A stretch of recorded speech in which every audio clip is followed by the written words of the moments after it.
Well, welcome to the Inside Australia Property Podcast. I'm Rob Elliott, your host, and I have someone very special with me today.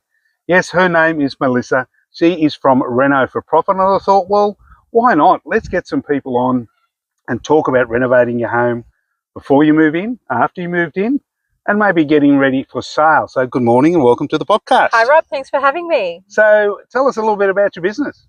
Well, Rob, my company's called Reno Property Pro, and I'm a property profit strategist. Yep. So that means that I'm not just a renovator, I'm not just a builder, I'm not just a stylist, but I'm actually someone that will look at your property and find where you've got hidden, untapped potential that you're leaving on the table.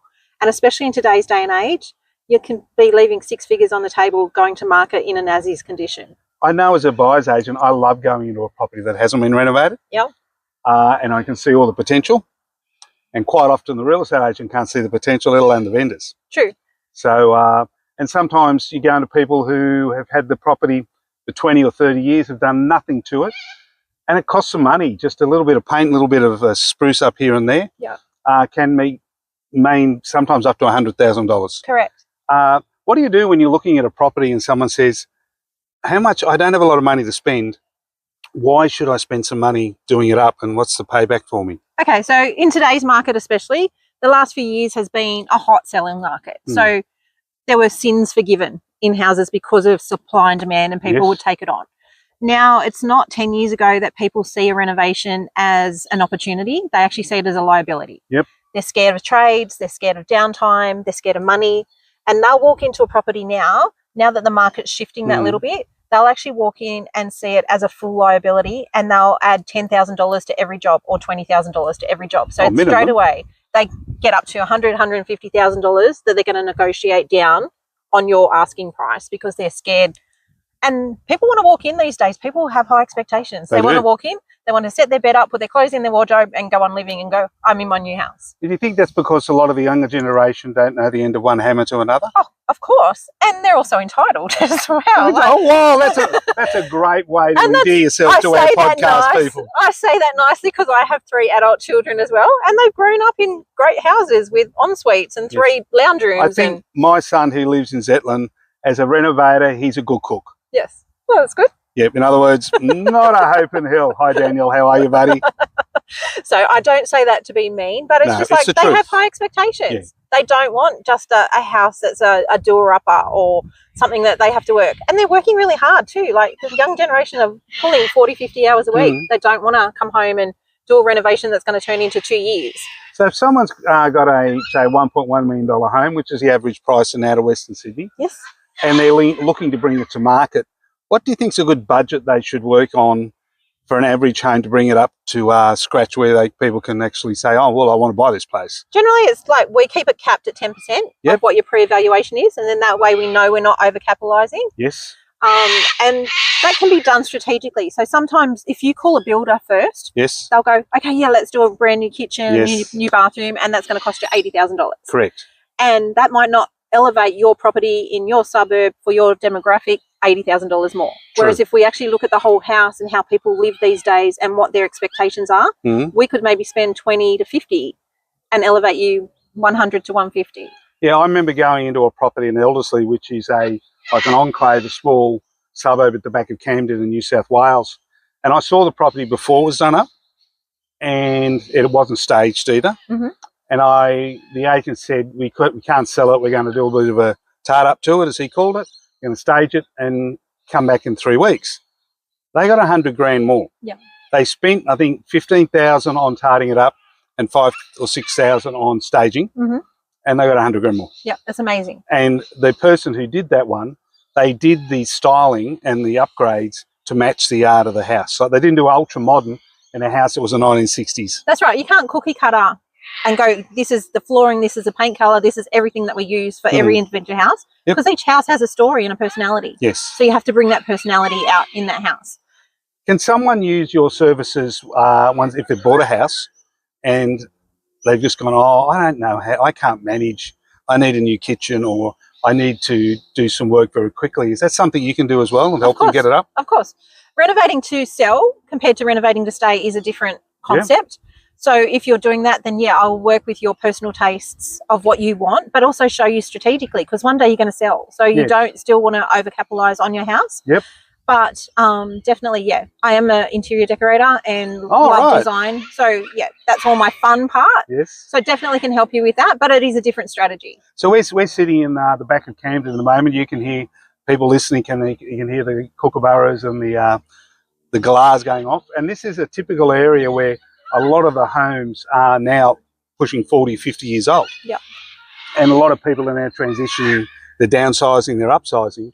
So when you go into an area like this, do you check what the homes are around it to make sure that you're doing it in the same style that would match what you call the ambiance or the character of the area? Yeah, you have to do the character of the house and the neighbourhood, and what neighbourhoods actually bring a certain clientele of expectations as well. Yeah. So people in Camden aren't going to want the same as people in Newtown. So you have to accommodate, whether it's a family or whether it's a couple or whether it's just executives that fly in, fly out.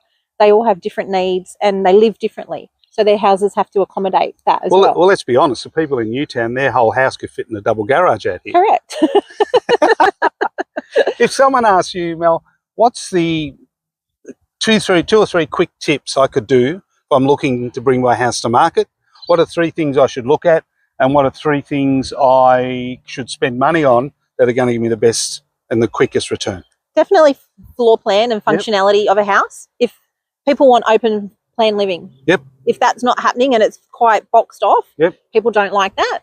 People don't like dated bathrooms or dated kitchens, but that doesn't always mean that you have to rip them out. We can uplift them without a full gut.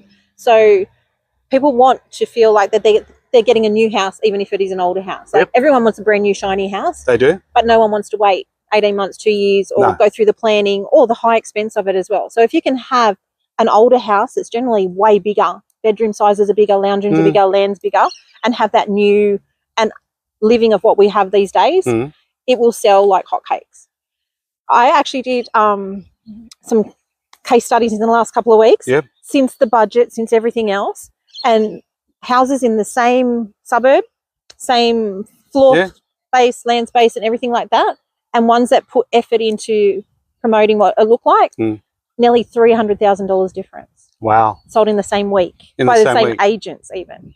So it's not that, oh, we should just go to market in an as-is condition because you're panic listing or you're listening to a headline. Prepare your house for your house and your suburb and your market, not a headline. I always was taught when I was used to sell real estate and now buying it, when someone pulls up outside of a home, 27 seconds is all it takes for them you're to generous, decide. so I say 7. Yeah, to decide if they like the home or not. Correct. I'm being generous. That's true.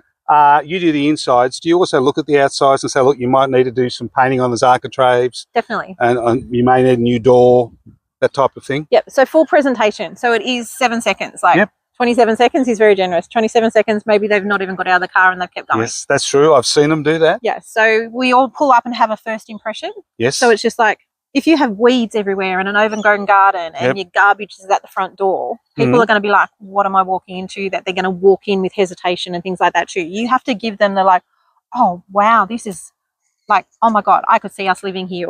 Or the kids run in and see a bedroom and they're like, oh, this is my room. Or you have to sell a feeling. And that's what styling does as well. Styling's great, but styling can still just be a Band-Aid for an unkept house as well. So I work with stylists, which are amazing, and it's definitely part of our process to give that emotional pull. But sometimes it's not the only thing as well. So sometimes agents will just go, let's style it, and that is great, and it will give that emotional pull. But buyers are savvy these days. And, very savvy. And if they're spending a lot of money, sometimes they're stretching that to the nth degree that they don't want to go, oh, it's going to cost me another 100 or 200,000 in renos. But if they already see that it's done, they might be like, oh, it's all done and it's worth the money. It's a different perception as well. So before we wrap up, 2 quick things. 1, how do people get in touch with you? They can jump on renoprofitpro.com. Yep. Or contact you. So you can look after anyone all over Sydney? I can. Yes. Yeah. And we also have a Reno Now pay on settlement policy as well. So for most homeowners that go, well, it's panic listing or I just have to sell, then I can't afford it. Don't miss out because you really don't need to. I've got systems in place that can actually help you get the funds that you need, do the renovation and not pay out of pocket now. It comes out of your profits at the end of settlement. Or alternatively, I do work with a whole bunch of investors that we can work out solutions for you as well. So yeah, I don't want anyone going to market in an as-is condition, because you've worked your whole life for that property. Don't give it up just because you're hurrying to market and you're believing the headlines. It's not true. And what's one final tip for someone who's going to put their house to market in 2 weeks? They think they've got it ready. What's the most important thing they should look at before going to market? Call me. Call you. Yes. No problem at all. Well, guys, it's been awesome, a lot of fun. Because some of our transformations happen in 10 to 21 days as Actually, well. I've seen you do that in 2 weeks. Yeah. So it doesn't have to take 3 months. It's not the same house. No. We actually did one on Central Coast, and we spent $23,000 in 12 days. Yes. And $230,000 uplift. Oh, wow. Yeah. So it doesn't have to be stressful. It doesn't have to be hard for the seller. I look after the trades. I look after the design. I strategize it all. That is actually really stress-free for a seller as well. You got to remember, when you talk to me, we actually also do the pre-sale with people to help them bring to market. I'm pretty ruthless because I look at it from a buyer's agent, and I'm looking at it for reasons to knock money off your price. Correct. So if you want to make sure your home comes to market at the right price, at the right look, to get the best result, then give us a call. We'll both come out and have a chat and help you along in your travels. Thank you so much again for coming out to not so warm Camden today. It's actually quite still lovely. It is the middle of winter. Well, the galahs and the magpies kept us company. That's right. And as long as the sun's shining, it's a good day. That's so true. Everyone else, you have a groovy day, and we'll catch you on the flip. Bye-bye now. Bye.